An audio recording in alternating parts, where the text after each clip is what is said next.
Assalamualaikum warahmatullahi wabarakatuh.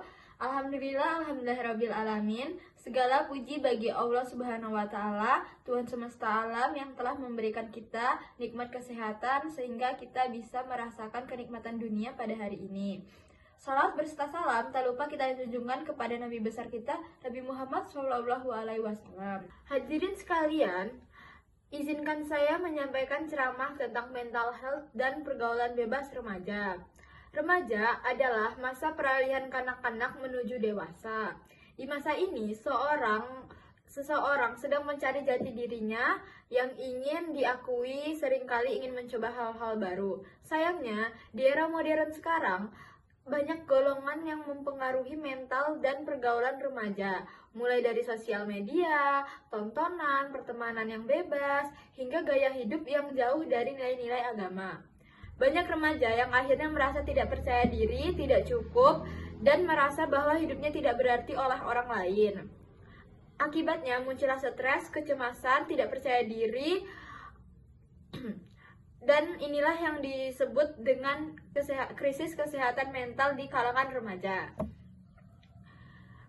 Padahal Islam sudah mengajarkan kita untuk selalu merasa cukup dengan apa yang Allah berikan. Allah berfirman pada surat Al-Baqarah ayat 286. La yakullifil kuluhi nafsan illa was'aha. Allah tidak membebani seseorang, melainkan sesuai dengan kesanggupannya. Artinya, setiap ujian dan tekanan kita rasakan pasti sesuai dengan kemampuan kita, dan Allah pasti memberikan jalan keluarnya. Makna kesehatan mental dalam Islam, kesehatan mental bukan hanya tentang kita stres atau tidak depresi. Dalam Islam, kesehatan mental berarti hati yang tenang, pikiran yang jernih, dan jiwa yang dekat dengan Allah Subhanahu wa taala. Allah berfirman pada surat Ar-Ra'd ayat 28, "Ala bizikrillah tamaha innal qulub." Ingatlah, hanya dengan mengingat Allah hatimu menjadi lebih tenang. Jadi, ketenangan hati bukan hanya datang dari popularitas, bukan dari uang, bukan dari sejumlah pengikut media sosial. Tetapi dengan datangnya hubungan kuat antara manusia dan Tuhan, jika dekat dengan Allah, maka segala tekanan hidup akan terasa lebih ringan. Selain masalah mental, remaja juga menghadapi ancaman besar lain, yaitu pergaulan bebas. Pergaulan bebas dimulai dari hal kecil.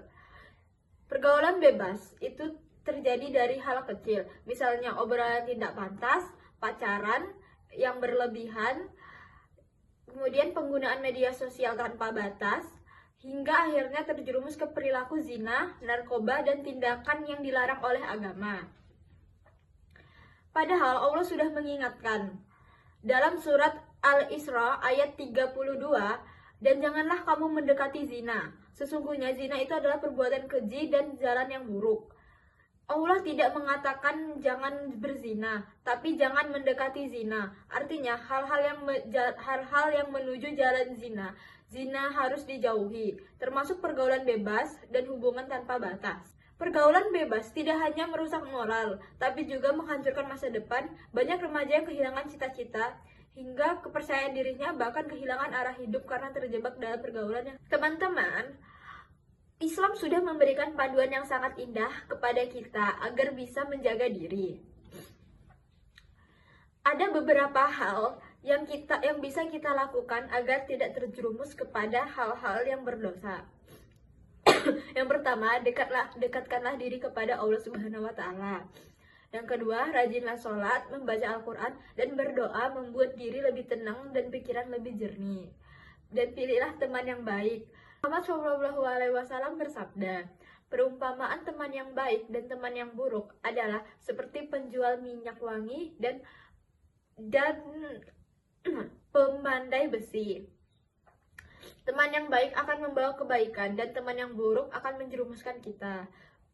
Gunakan media sosial dengan bijak. Jangan gunakan untuk membandingkan diri dan mengikuti tren yang tidak sesuai dengan nilai agama. Bukalah diri kepada orang tua dan guru. Jika kita sedang stres atau sedang sedih, jangan dipendam sendirian. Ceritakan kepada orang yang bisa dipercaya. Ikuti kegiatan positif, isi waktu luang dengan hal-hal yang membangun seperti olahraga, organisasi, kajian, dan kegiatan sosial. Dengan cara ini, kita bisa menjaga mental kita agar tetap lebih sehat. Jadi, teman-teman, kita itu tidak boleh mengikuti teman kita yang berperilaku buruk. Lebih baik kita peringatin lebih awal agar tidak terjadi kejadian yang seharusnya tidak terjadi. Dan ada beberapa pesan dan kesan saya sebagai remaja adalah kita harus berhati-hati dalam memilih pertemanan, dan kita juga jangan pernah mengajak orang lain untuk melakukan suatu hal yang sangat merugikan dirinya sendiri atau diri kita juga. Semua yang kita lakukan itu dapat merugikan diri kita, orang tua, dan beberapa orang di sekitar kita. Dan dampaknya sangat buruk untuk masa depan kita. Oleh karena itu, maka lebih baik hindarin semuanya sebelum terlambat. Dan memang jika ada beberapa remaja yang sudah terjadi dan melakukan sesuatu hal yang sangat tidak sesuai dengan nilai-nilai agama, maka lebih baik kita bimbing dan jangan pernah menghakiminya, karena bagaimanapun juga mereka adalah remaja yang kehilangan arah mungkin, atau juga remaja yang terlalu ingin mencoba untuk hal-hal yang seperti itu. Maka dari itu jangan pernah mencoba untuk melakukan hal-hal seperti itu.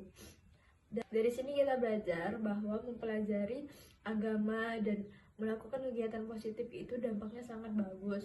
Dan jika kita mengikuti beberapa pergaulan buruk, itu dampaknya sangat buruk dan sangat merusak masa depan.